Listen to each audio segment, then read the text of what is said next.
ఒక చిన్న టౌన్లో కోటయ్య అనే మటన్ కొట్టు వ్యాపారి ఉండేవాడు. కోట్లు సంపాదించాలనేది అతని ఆశ. కాని పరమ పిసినరి. కిలో మటన్ తూకం వేసేటప్పుడు కస్టమర్ కళ్ళు కప్పి ఒక పెద్ద ఎముక ముక్కను అందులో పడేయడం అతనికి అలవాటు. పైగా కొవ్వు ముక్కలు ఎక్కువ వేసి మాంసం తక్కువగా ఇచ్చేవాడు. ఎవరైనా అడిగితే అదే అసలైన రుచి అని బుకాయించేవాడు.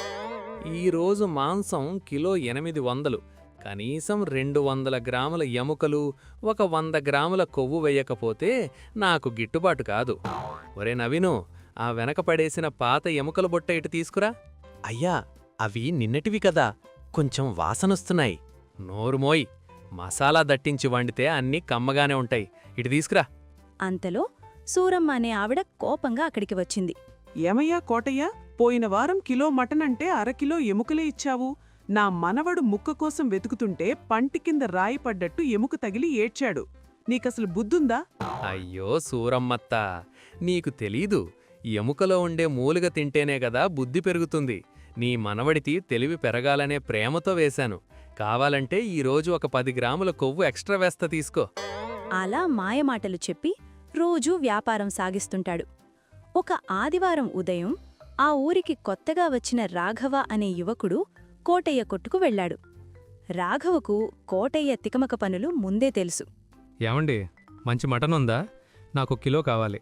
కానీ కండిషన్ ఏంటంటే, మా ఇంట్లో చిన్నపిల్లలున్నారు. వాళ్ళు ఎముకలు అస్సలు తినరు. ఒక్క ఎముక మొక్కొచ్చినా నేను ఊరుకోను. అంతే కదా బాబూ, నా కత్తికి నా కంటికి తెలియకుండా ఎముక నీ కవర్లోకి రాదు. ఒరే నవీను, ఆ లేత తొడభాగం తీసుకురా. కోటయ్య మటన్ కట్ చేస్తూ రాఘవ వేరే వైపు చూడగానే మెల్లగా 2 పెద్ద ఎముకలు, కొంచెం ఎక్కువ కొవ్వు తూకంలో పడేశాడు. ఇదిగో బాబూ, అచ్చం వెన్నముక్కల్లా ఉండే మాంసం. రాఘవ మెల్లగా కవర్ తీసి ఆ నల్లటి ఎముకను బయటకు తీశాడు. అతని ముఖం ఒక్కసారిగా కోపంతో ఎర్రబడింది. కోటయ్యగారు, ఇదేంటి? నేనడిగిందేంటి, మీరిచ్చిందేంటి? ఏముంది బాబూ, ముక్కలే గదా.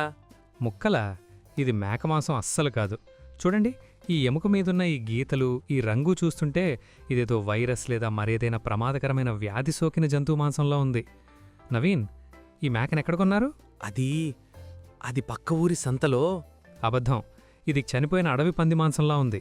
కోటయ్యగారు, నేను మీకు అసలు విషయం చెప్పలేదు కదూ. నా పేరు Raghavendra Rao. State food safety and vigilance department నుంచి వచ్చాను. ఈరోజే ఈ ఊరి మీద రైడింగ్కి ప్లాన్ చేశాం. మొదటి బోని నీ దగ్గరే అయింది. రాఘవ ఒక చిన్న ముక్క తిన్నట్టు నటించి ఇలా అంటాడు. ఇప్పుడే ల్యాబ్కి ఫోన్ చేస్తున్నా. ఈ ఒక్క ముక్క చాలు నిన్ను 7 ఏళ్లు జైల్లో పెట్టడానికి. నీ లైసెన్స్ క్యాన్సిల్, నీ షాప్ సీజ్, నీ ఆస్తి జప్తు. పైగా ఈ మాంసం తిని ఎవరైనా హాస్పిటల్లో చేరితే అటెంప్ట్ టు మర్డర్ కేసు కూడా పెడతాను. నిజానికి రాఘవ హెల్త్ ఇన్స్పెక్టర్ కాదు. కాని కోటయ్య భయంతో వణికిపోయాడు. మహాప్రభో, దయచేసి నన్ను క్షమించండి సార్. అది అడవి పంది కాదు. నేను కావాలని పక్కన పడేసిన పాత ఎముకలు, కొవ్వు ముక్కలు కలిపేశాను. డబ్బులెక్కువ సంపాదించాలని నా పిసినారితనం వల్ల ఇలా చేశాను తప్ప ఎవరినీ చంపాలని కాదు సార్. ఓహో, అంటే కావాలనే కస్టమర్లను మోసం చేస్తున్నావన్నమాట. ఇది ఇంకా పెద్ద నేరం. సార్ ప్లీజ్, మీకు ఎంత కావాలంటే అంత ఇస్తా. ఈ కేసు మాత్రం పెట్టకండి. రే నవీను, త్వరగా ఆ గదిలో ఉన్న స్పెషల్ మేకని తీ. సార్కి 5 కిలోల మెత్తటి మాంసం ప్యాక్ చెయ్యి. 1 గ్రాము కొవ్వున్నా నిన్ను నరికేస్తా, జాగ్రత్త. కోటయ్య స్వయంగా దగ్గరుండి తన జీవితంలో ఎప్పుడూ లేని విధంగా అత్యంత నాణ్యమైన 5 కిలోల మాంసాన్ని కవర్లో పెట్టాడు. సార్ ఇదిగోండి 5 కిలోలు. దీన్ని తింటే అమృతంలా ఉంటుంది. దీనికి పైసా వద్దు సార్, నా మీద దయ ఉంచండి. సరే, నీ భయం చూస్తుంటే నిజంగానే మారతావని అనిపిస్తోంది. ఈసారి కొదిలేస్తున్నా. కాని గుర్తుంచుకో, ఒకవేళ మళ్లీ ఎముకలు వేసినట్టు నాకు తెలిస్తే అప్పుడు ఫోన్ కాల్ ఉండదు. నేరుగా అరెస్ట్ వారెంట్ ఉంటుంది. అలా వార్నింగ్ ఇచ్చి రాఘవ రాజాలా ఆ 5 కిలోల మటన్ పట్టుకుని వెళ్ళిపోతుంటే కోటయ్య చెమటలు తుడుచుకుంటూ ఉండిపోయాడు. అమ్మో, 1000 రూపాయల కోసం ఆశపడితే 10,000 రూపాయల మటన్ ఫ్రీగా ఇవ్వాల్సొచ్చింది. ఇక మీదట ఎముకల జోలికి వెళితే నా ఒళ్ళు హోనమే. రాఘవ దూరంగా వెళ్ళాక తన మిత్రుడితో ఫోన్లో నవ్వుతూ, రేయ్, ఈరోజు మా ఇంట్లో పెద్ద పార్టీ. ఆ కోటయ్యగాడి పిసినార్తనానికి నా యాక్టింగ్తో చెక్ పెట్టేశాను అని చెప్పి నవ్వుకుంటూ వెళ్ళాడు.